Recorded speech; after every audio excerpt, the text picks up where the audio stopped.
हिंदू के हैं ना मुसलमानों के हैं। सैकड़ों विधवा मुस्लिम महिलाओं ने भारत सरकार को चिट्ठी लिखी, तब जाके कानून की चर्चा आई है।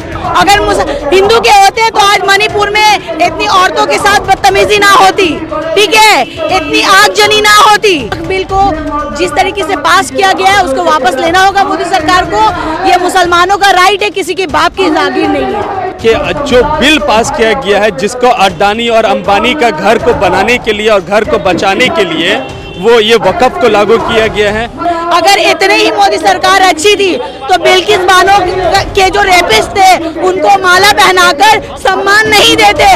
बिल वापस कैसे नहीं होगा यही तो हम लोगों को दिखाना है। तो आज भी वक्त है हमें जागने की, हमें लड़ने की। हमारी हक की लड़ाई हम लड़ रहे हैं और यहाँ पे आप देखते ही होंगे जितने भी लोग हैं ये अपनी हक की लड़ाई लड़ने के लिए यहाँ शामिल है। वक्त देखिए, मुसलमान को जागने की क्या बात है, मुसलमान जानते हैं उनके हकूक़ क्या है। और आज जो वक्फ बिल को पास किया गया है, मोदी सरकार ने जो पास किया गया है, आज पूरे हिंदुस्तान में 70% मुसलमान सड़क पे हैं। वो लड़ रहे आंदोलन की शक्ल में हो, प्रोटेस्ट की शक्ल में हो या धरना की शक्ल में हो। तो मैं उन मुसलमान भाइयों से भी कहना चाहूँगी जो अभी तक सोए हुए हैं या उनको लगता है कि बंगाल हिंदुस्तान से बाहर है, तो ये खुशफहमी में ना रहे, क्योंकि बंगाल भी हिंदुस्तान का हिस्सा है। और अगर ये काला कानून लागू हो गया तो हमारे मस्जिदों में, कब्रिस्तानों में, ईदगाह में सब जगह ताला मार दिया जाएगा। फिर रोने के सिवा हमारे पास कुछ नहीं रहेगा। तो आज भी वक्त है हमें जागने की, हमें लड़ने की। हमारी हक की लड़ाई हम लड़ रहे हैं और यहाँ पे आप देखते ही होंगे जितने भी लोग हैं ये अपनी हक की लड़ाई लड़ने के लिए यहाँ शामिल है। वक्फ बिल को जिस तरीके से पास किया गया है उसको वापस लेना होगा मोदी सरकार को। ये मुसलमानों का राइट है, किसी के बाप की जागीर नहीं है। प्रॉब्लम क्या है वक्फ बिल? अगर प्रॉब्लम नहीं है तो राम मंदिर जब बना, राम मंदिर जो बना, राम मंदिर में मुसलमानों को रख ले, फिर हमारे वक़्फ़ में रखे। राम मंदिर में मुसलमानों को रख ले, उसके बाद आप इसमें रख लीजिए, वक़्फ़ बिल में भी, बिल के अंदर भी आप हिंदू को रखिए, प्रॉब्लम नहीं है। अगर इक्वालिटी दिखा रहे तो इक्वालिटी सब में दिखाइए। मोदी सरकार ना आप हिंदू के हैं ना मुसलमानों के हैं। अगर हिंदू के होते तो आज मणिपुर में इतनी औरतों के साथ बदतमीजी ना होती, ठीक है, इतनी आगजनी ना होती। आज हिंदुओं को वर्गलाया जा रहा है कि मोदी हिंदुओं का नहीं, मेरे भाई, ना वो हिंदू का है ना मुसलमान का है। लेकिन अमित शाह गृह मंत्री ने सीधे सीधे संसद में कह दिया है कि माइनॉरिटी कह रहे हैं कि इस बिल को नहीं मानेंगे, संसद में पास हो गए, मानना होगा। तो इसको कैसे देखते हैं?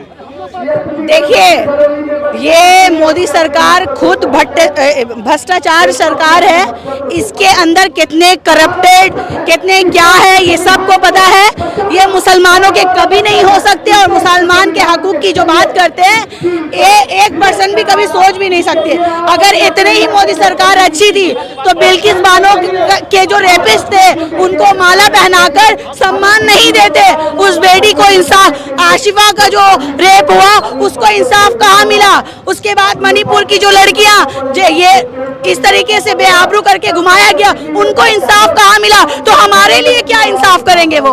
मोदी सरकार सिर्फ अंबानी अडानी की सरकार है। ये पूरे हिंदुस्तान को बर्बाद करने का काम कर रही है। और आज जो काला कानून लाया गया है इसके लिए हम लड़ रहे हैं। हम धरने के शक्ल में, हमें सुप्रीम कोर्ट भी जाना हुआ तो हम सुप्रीम कोर्ट भी जाएंगे। 16 तारीख को सुप्रीम कोर्ट में याचिका दाखिल की गई है, 16 तारीख को फैसला होगा। सुप्रीम कोर्ट से कितना भरोसा? हमें अपने law and order supreme court में पूरा भरोसा है कि वो हमारे जो संविधान को लेकर चले, वो उन्हें राइट्स पता है, उसके हिसाब से जो कानून लाएंगे वो हमें एक्सेप्ट होगा।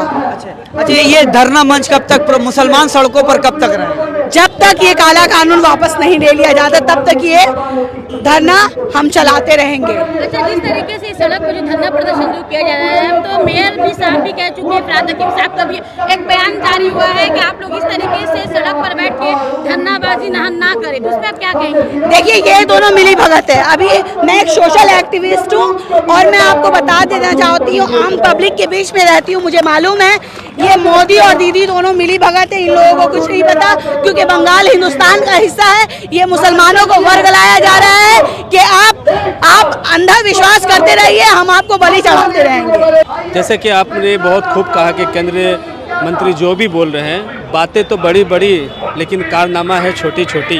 आप जुल्म इख्तियार उन लोग वो मुसलमान के साथ में जुल्म इख्तियार कर रहे हैं जहाँ पर आपको करनी नहीं चाहिए। आप वक़्फ़ बिल लाए, मुसलमान के हमदर्दी किए, ये मैं एडमिट करता हूँ कि मुसलमान का अगर हमदर्दी करते आप तो आपके जो मेंबर में पार्लियामेंट मेंबर में मुसलमान एक भी नज़र क्यों नहीं आते? आप लोगों को मुसलमान से इतनी मोहब्बत है कि अपनी माँ और बहन को छोड़कर आप मुसलमान की माँ बहन की बात करते हैं। तो बिल वापस कैसे नहीं होगा, यही तो हम लोगों को दिखाना है, और बिल एक दिन इंशाअल्लाह वापस करके दिखाएंगे। आज हम लोग छोटी सी तादाद में हैं, इंशाअल्लाह कल 50 करोड़ तादाद में हम लोग दिल्ली में धरने में बैठेंगे इंशाअल्लाह। अच्छा, ये जो बिल है बताया जा रहा है कि संविधान के दायरे में रहते हुए भ्रष्टाचार के खिलाफ इस बिल को बनाया गया है। आप मुझे बताइए कि जो बिल पास किया गया है वो क्या भ्रष्टाचार के खिलाफ में पास किया गया है? उसमें से एक भी आप हमको अंदर का एक भी पैरल दिखाइए जहां पर यह लिखा हुआ है कि मुसलमान का जो वक्फ की प्रॉपर्टी है मुसलमान के पास में रहेगा, उसमें कोई भी गैर मुस्लिम इंटर नहीं करेगा। या ये कह दीजिए आप कि जो बिल पास किया गया है जिसको अडानी और अंबानी का घर को बनाने के लिए और घर को बचाने के लिए वो ये वक़्फ़ को लागू किया गया है, किस विषय में ये वक़्फ़ को बिल लाने की कारण पड़ी है? बिल हिंदुस्तान का जो मेन मुद्दा है उसको ख़त्म करके राजनीति मुद्दों को भटकाकर हिंदू मुस्लिम दंगा फसाद लड़ाकर आप देख लीजिए जिस टाइम वक़्फ़ बिल पास हो रहा था रात के तकरीबन 1:30 से 2 के बीच में वहाँ पर ड्रम जो है 20% सिख ट्रैफ लगा दिया गया। तो आप बताइए, जिस गौरवशाली की बात हमारे प्रधानमंत्री करते हैं, जिस गौरवशाली के बात बताते कि हिंदुस्तान का प्रधानमंत्री ये किए, उनका कारनामा तो बहुत बड़ी बड़ी है, लेकिन सब कारनामों से ज़्यादा कारनामा कि मुसलमान को अपने पाँव तले छूट रहे हो। कब तक ये धरना चलेगा? ये तो फिलहाल हमारे रुखसाना बेगम जो है आरिफ फाउंडेशन की सेक्रेटरी है, तो ये प्रोग्राम जो है इन्होंने धरना का अरेंजमेंट किया है। ये 5 बजे से लेकर रात का 10 बजे तक, और ऐसा नहीं कि ये धरना आज हो रहा है कभी नहीं होगा।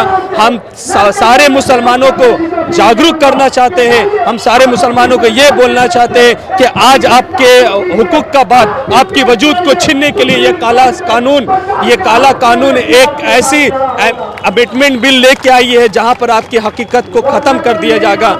एक दिन ऐसा आएगा जब रोड में एक दिन ऐसा आने वाला है जब आप मर के रहिएगा और आपको दफनाने के लिए आप डीएम के पास में, कमिश्नर के पास में परमिशन लाने जाइएगा। लेकिन उस दिन आपको ये एहसास होगा कि काश आज हम लोग ये धरना को सक्सेस करते, काश आज हम लोग अपने घर से बाहर निकलते, काश हम लोग वक्फ बोर्ड के लिए अपने हुकूक के लिए लड़ते और ये काला कानून को अपने जो बिल लाया गया है उसको वापस लेते।